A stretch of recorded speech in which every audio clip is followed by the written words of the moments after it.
Oke. Assalamualaikum warahmatullahi wabarakatuh. Halo, perkenalkan saya Aldila Saputri, mahasiswa program studi pendidikan guru sekolah dasar Fakultas Ilmu Pendidikan dan Psikologi Universitas Negeri Semarang. Pada kesempatan ini, saya akan memaparkan pemahaman saya mengenai materi bimbingan dan konseling serta penerapannya dalam pembelajaran di sekolah dasar. Pertama, mengapa bimbingan dan konseling diperlukan di sekolah dasar? Bimbingan dan konseling atau BK sangat penting karena setiap peserta didik memiliki karakteristik, potensi, dan permasalahan yang berbeda-beda. Melalui layanan BK, sekolah membantu siswa mengenali dirinya, mengembangkan potensi yang dimiliki, serta mengatasi kesulitan yang dihadapi, baik dalam belajar, bersosialisasi, maupun dalam penyesuaian diri. Secara sederhana, bimbingan lebih bersifat membantu individu dalam memahami dan mengarahkan dirinya, sedangkan konseling lebih menekankan pada proses tatap muka untuk memecahkan masalah secara pribadi dan mendalam. Jadi, keduanya memiliki tujuan yang sama, yaitu membantu peserta didik mencapai perkembangan optimal. Hanya pendekatannya yang sedikit berbeda.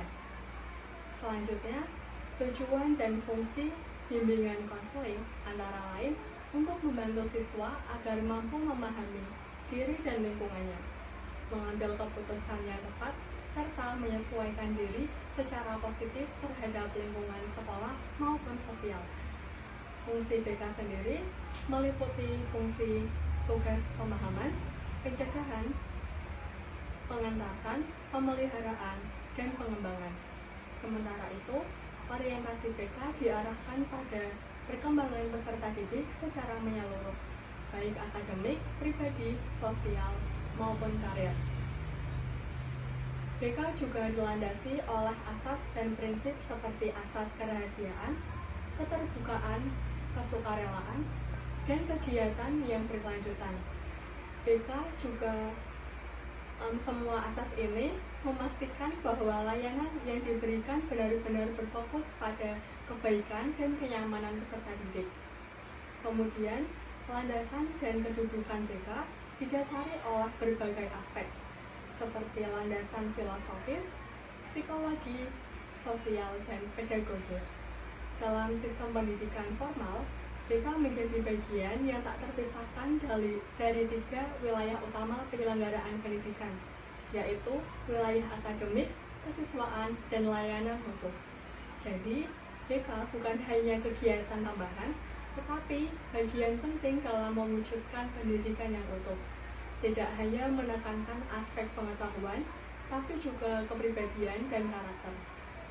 Selanjutnya, tugas guru dan konselor memiliki keunikan dan keterkaitan.